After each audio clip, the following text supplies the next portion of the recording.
Hello, everyone. I'm coming back today to answer some of your questions, and there are some excellent questions in the discussion forum. I'm going to be working hard this weekend to try to catch up on the questions, but there was a really interesting one, which was, my question is, how might the stage of development, namely the parent-older child relationship dynamic in play, impact positively or negatively how a parent investigates and supports their child when they exhibit behavioral signs.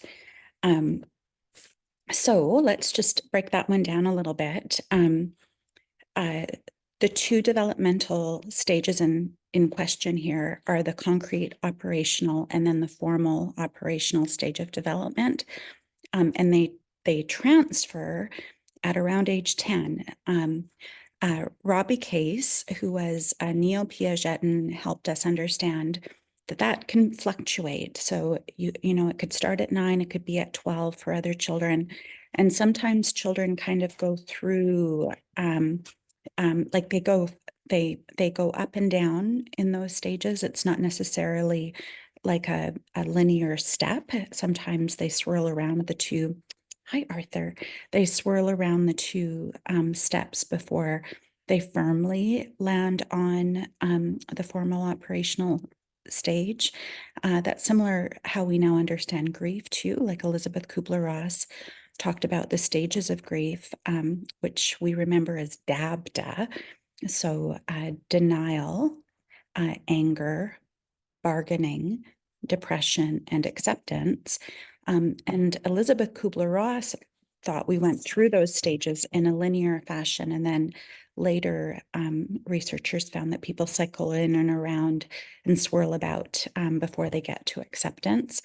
So the neo-Piagetans who worked after Jean Piaget taught us that.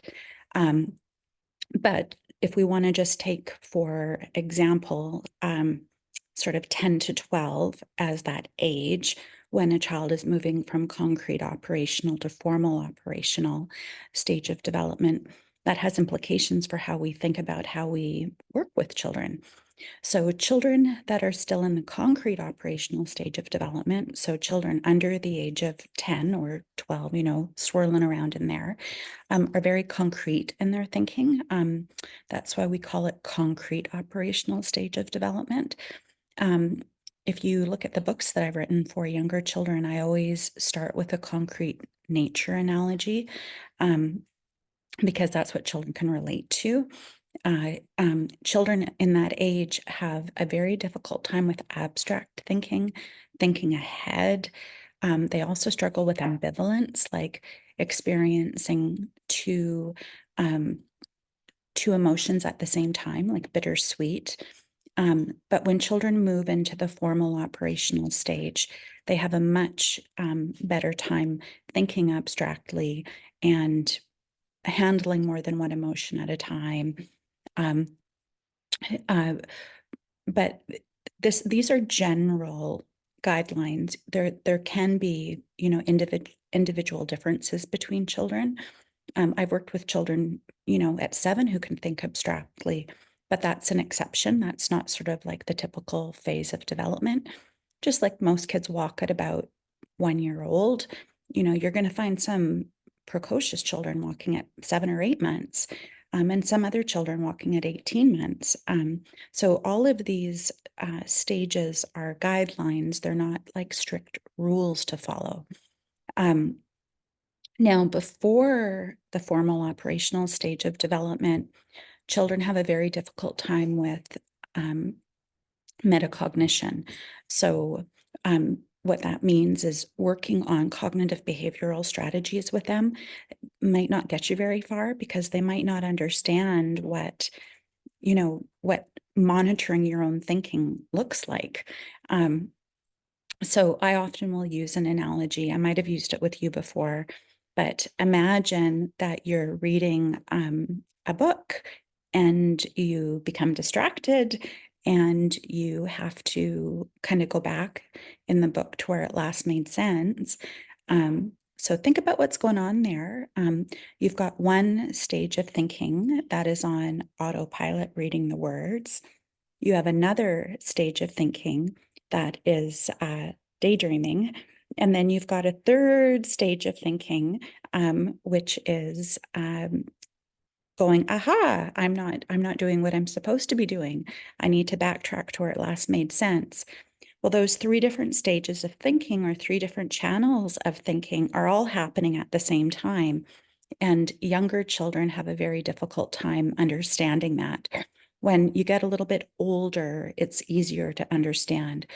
So when I see courses of cognitive behavioral therapy not work in children, it's often because the therapist didn't spend enough time explaining metacognition and how metacognition works and how you want children to understand the different levels of their own thinking. So when you move into higher levels, like so when you move into the formal operational stage of development, you have that ability. You have that ability of a child who can think in a more complex, abstract way. And you can use that to your advantage when working with children. You can reason more easily. You can get them to think about consequences more easily. You can get them to see the big picture more easily. And so that can be very, very helpful. Um, uh, Now, when you move into the teen years, there's a couple of other things that happen that are important to remember. One is that adolescents believe, like children in their adolescent phase, have something called an imaginary audience. So they really believe everybody is watching them. So they like when people are getting ready in the morning, they really believe that all the other kids in the school are gonna, critique what they're wearing. Um, and, maybe in some situations that's true, but in most situations, people are worried about their own life, their own stuff. They're not spending that much energy paying attention to what other people are doing. But adolescents are very, very self-conscious because they believe that there's this imaginary audience. Um, Now, adolescence is also a time when children are supposed to sort of separate from their nuclear family and begin to develop independence. And so friendships become much more important um, in the adolescent phase. Um, and there's been some really wonderful contemporary writers like Aldred Neufeld, who has talked about some of the risks when parents give up too much of that connection with their child and let peers have too much influence over children. Um, uh, but it is a normal thing for children in that age group to want more independence and to sort of test the boundaries, kind of like that rebellious teen stuff. And they become more able to make independent decisions for themselves.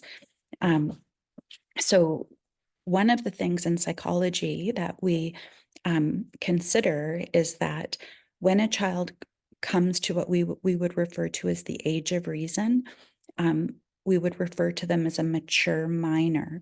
And so when children are in the age of reason, and so that means they're able to make their own decisions thoughtfully, they don't need parental consent. So, a 16-year-old girl can go to a pharmacy and ask for the day after pill if there was an experience that she thought might lead her to become pregnant. And the pharmacist can give that to the girl without checking with her parents. I've had children who have called me up themselves asking for an appointment without, their parents knowing. Um, so they're allowed to, right? So mature minors, children that have reached that age of reason, are allowed to make their own decisions and they don't need parental consent. Now, there's lots of things they can't do, like they can't vote and they can't necessarily move out on their own.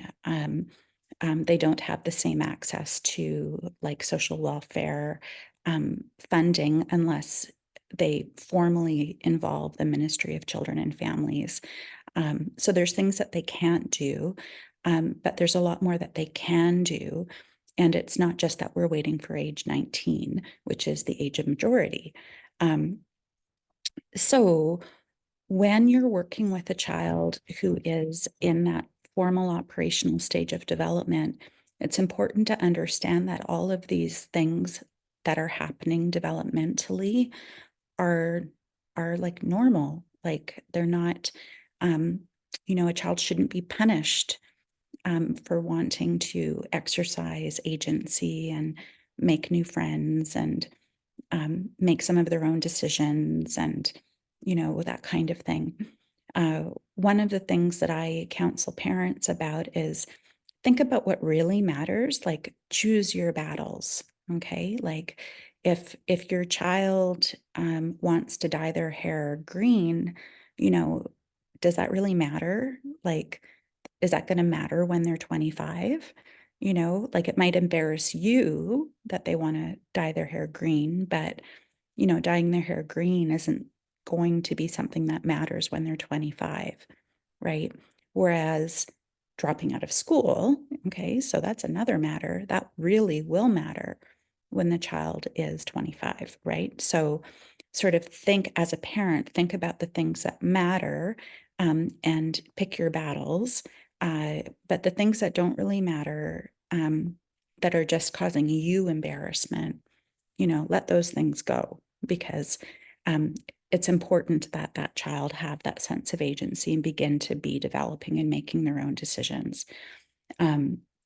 I encourage parents at this age to get children involved in their own decision making, like making their own doctor's appointments, dental appointments, choosing for themselves at a restaurant, like ordering for themselves, like not allowing a parent to order for them, calling grandparents themselves to say hello, like give children more independence and more responsibility.